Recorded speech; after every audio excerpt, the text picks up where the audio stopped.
Hello, I am Vishu दीपक। आज हम बात करेंगे हेट्रोजीनियस रिएक्शन सिस्टम की। ठीक है, तो नेम से क्लियर है। Heterogeneous reaction system. Heterogeneous reaction system उस रिएक्शन सिस्टम को कहते हैं जिसमें आपके एक से ज़्यादा आपके क्या है फेज इन्वॉल्व होते हैं। ठीक है, जो आपकी जो रिएक्शन मिक्सचर है वो एक से ज़्यादा फेजेस में एग्जिस्ट करता हो। तो मतलब कि आपका इसमें क्या लिखेंगे, वेयर, जहाँ पर where reaction mixture exist in more than one phase, more than one phase यानी एक से ज़्यादा फेज जिसमें अगर आपका रिएक्शन मिक्सर एग्जिस्ट कर रहा है तो आपका कौन सा है, हेट्रोजीनियस रिएक्शन सिस्टम है। तो हेट्रोजीनियस रिएक्शन सिस्टम में आपका दो टाइप की बात हम करेंगे, आपका एक कैटालिटिक और एक आपका नॉन कैटालिटिक। ठीक है, नॉन कैटालिटिक रिएक्शन सिस्टम और कैटालिटिक रिएक्शन सिस्टम, इस सब की बात हम यहाँ पे करेंगे। ठीक है, तो मतलब कि अगर आपका कैटालिस्ट प्रेजेंट है तो कैटालिटिक सिस्टम, ठीक है, और आपका यदि कैटालिस्ट प्रेजेंट नहीं है तो नॉन कैटालिटिक सिस्टम। कैटालिस्ट करता है जनरली आपके रेट ऑफ रिएक्शन को इंक्रीज कर देता है। ठीक है, तो क्या है, अगर हम हेट्रोजीनियस रिएक्शन सिस्टम की बात करते हैं तो उस टाइम जो रेट इक्वेशन है, रेट एक्सप्रेशन है, हम उसको रिप्रेजेंट करने के तरीके को मैं जब पहले क्लास ही थी उसमें बता चुका हूँ कि हेट्रोजीनियस और होमोजीनियस के लिए रेट इक्वेशन को हम किस प्रकार लिखेंगे, लेकिन एक बार यहाँ पर हम दोबारा उसको बता देते हैं कि हेट्रोजीनियस में रेट इक्वेशन को किस प्रकार लिखेंगे। तो क्या है, based on unit interfacial area of fluid system। तो इस टाइप के अगर सिस्टम है तो उस टाइम उसकी रेट इक्वेशन क्या होगी, RI=1/s/dni/dt। मोल यूनिट क्या है, मीटर स्क्वायर इंटू सेकेंड। ठीक है, और यदि आपका based on unit mass of solid fluid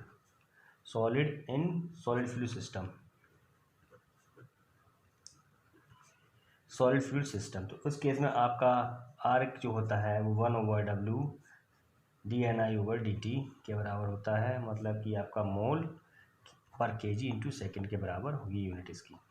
ठीक है, इस चीज़ की हम बात पहले कर चुके हैं। तो अगर हमारे पास स्टेप आपकी क्या है, सीरीज है, स्टेप्स इन सीरीज स्टेप है, तो इस केस में क्या होगा, आपका जो ओवरऑल रेट ऑफ रिएक्शन होगा, ओवरऑल रेट होगा वो क्या हो जाएगा, rate of reaction of mass transfer. ये सब आपके क्या है, बराबर होंगे। ठीक, अगर आपके पैरेलल हैं स्टेप, आपके यदि क्या है पैरेलल में होते हैं, स्टेप्स इन पैरेलल आपके स्टेप है, तो आपका जो रेट होगा ओवरऑल वो आपका क्या हो जाएगा, समेशन हो जाएगा सभी का। ठीक है, ये आपका क्या है, रेट को रिप्रेजेंट करने का तरीका। ठीक है, तो फैक्टर क्या क्या अफेक्ट करते हैं रेट ऑफ रिएक्शन को, जो फैक्टर्स आपके हैं हेट्रोजीनियस में, उसकी हम किस किस की बात करेंगे, फैक्टर्स अफेक्टिंग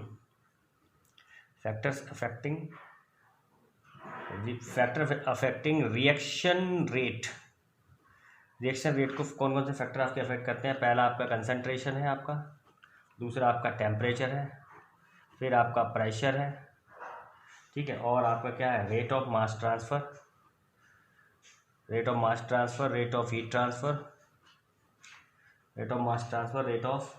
हीट ट्रांसफ़र, ये आपके क्या है स्टेप्स हैं जो आपके हेट्रोजीनियस रिएक्शन। और आपका क्या है, प्रेजेंस ऑफ कैटलिस्ट, या नेचर ऑफ द कैटलिस्ट लिख सकते हैं आप, या आप लिख सकते हैं यहाँ पर प्रेजेंस ऑफ कैटलिस्ट।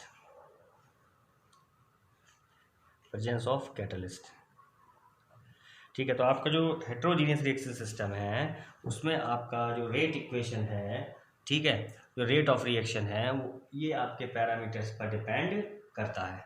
ठीक, तो आपका अब जो इसमें जो नेक्स्ट टॉपिक है उसमें हम डिस्कस करते हैं कि कंट्रोलिंग, जो concept of rate controlling mechanism को कंट्रोल करने का तरीका देखते हैं।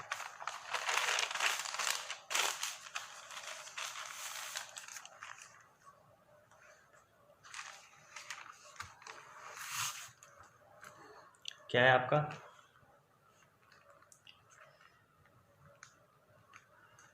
Concept of rate controlling mechanism, concept of rate controlling mechanism. ठीक,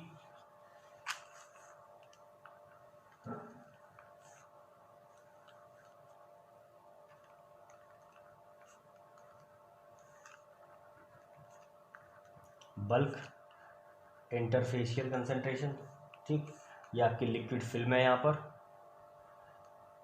ये आपका लिक्विड बल्क है यहाँ, ठीक है, लिक्विड फिल्म और लिक्विड बल्क है आपका यहाँ पर ये, ठीक।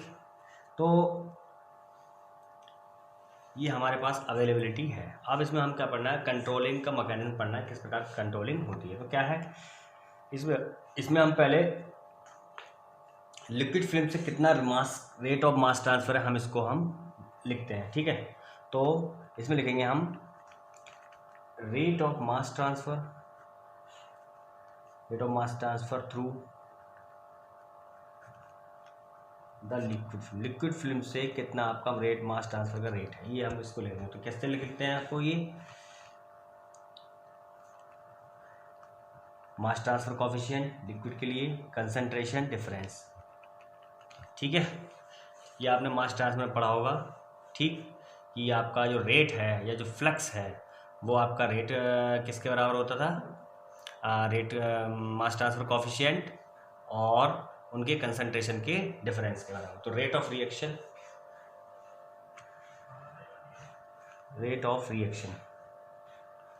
क्या होगा, RI∬K∆CAI, ठीक। अब ओवरऑल आपका रेट ऑफ रिएक्शन क्या होगा, ओवरऑल रेट ऑफ रिएक्शन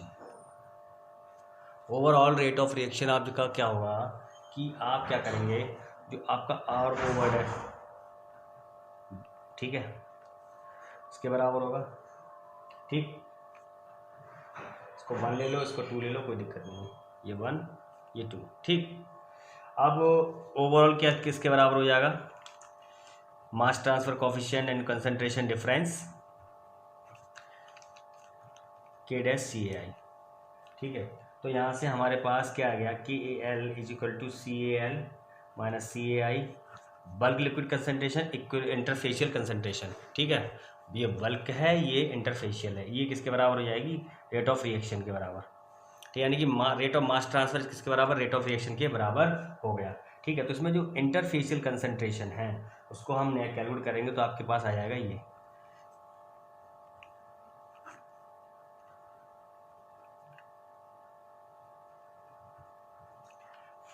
यानी कि जो इंटरफेशियल कंसंट्रेशन है आप इस फॉर्मूले से कैलकुलेट कर सकते हैं, ठीक है। तो आपके पास इंटरफेशियल कंसंट्रेशन आ गई। अब आपके पास ओवरऑल ऑर्डर कैसे आएगा, ओवरऑल ऑर्डर हमारे पास किसके बराबर था, ओवरऑल ऑर्डर था हमारे पास K∆CAI के बराबर, ये था। तो यहाँ से क्या आ गया, CAI की वैल्यू हमें पता है, तो K∆CAI की वैल्यू आई KAL × CAL upon K∆+ KAL, ये क्या आ गया आपके पास, ओवरऑल ऑर्डर आपके पास इस तरीके से यहाँ पर आ गया। इसको और हम सिंप्लीफाई कर सकते हैं,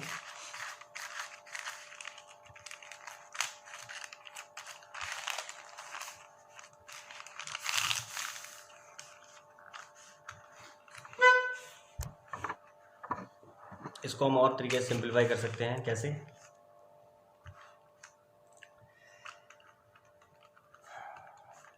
इसको हम इस तरीके से भी लिख सकते हैं, 1/K' + 1/KAL, सही है। हम इसको इस तरीके से भी लिख सकते हैं। तो ये आपका क्या आ गया, ओवरऑल ऑर्डर आ गया। तो यहाँ पर ये चीज़ क्या है, ये आपका क्या है, ओवरऑल रेजिस्टेंस,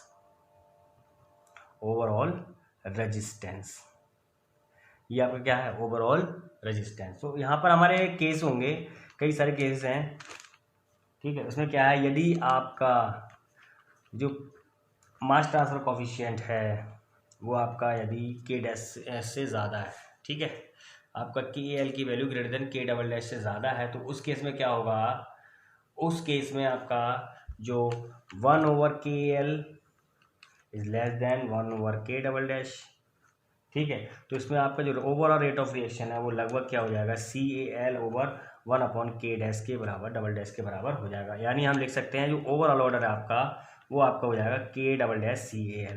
तो इस केस में क्या होता है, ये जो केस है इस केस की हमें क्या बता रहा है, ये हमें बता रहा है कि जो रेट ऑफ रिएक्शन है वही आपका क्या है, कंट्रोलिंग स्टेप है। यानी ये स्टेप हमें क्या बताता है, जो रेट ऑफ रिएक्शन होगा, जो रेट ऑफ रिएक्शन है वही आपका क्या है, रेट कंट्रोलिंग स्टेप है।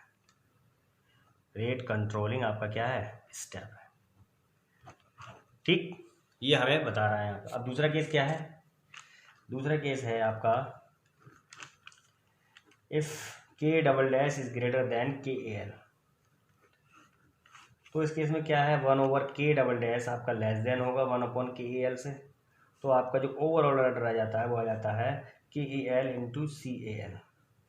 तो इसमें क्या है, जो रेट कंट्रोलिंग स्टेप है वो मास ट्रांसफ़र होगा। ठीक है, रेट कंट्रोलिंग जो स्टेप है आपका वो आपका क्या है, मास ट्रांसफ़र है। ठीक है, तो हमारे पास दो केसेस थे, इन दोनों केसेस की यहाँ डील कर लिया और बता दिया कि किस तरीके से आपका कंट्रोलिंग स्टेप है। यदि आपका दो, उसमें हमने दो केसेस पढ़ लिए, ओवरऑल रेजिस्टेंस की जो वैल्यू है, ठीक है, उसमें हमारे पास दो केसेस आए। तो इस केसेस से हमें ये पता चल गया कि कौन सा कब हमारा रेट कंट्रोलिंग स्टेप होगा और कैसे होगा। ठीक है, तो आज के लिए इतना ही काफ़ी है। कल हम बात करेंगे इसके आगे वाले पोर्शन की। ठीक है, तो आज के लिए इतना काफ़ी है। यदि किसी को कोई डाउट है तो वह नीचे हमें कमेंट सेक्शन में लिख के बता सकता है। Thank you.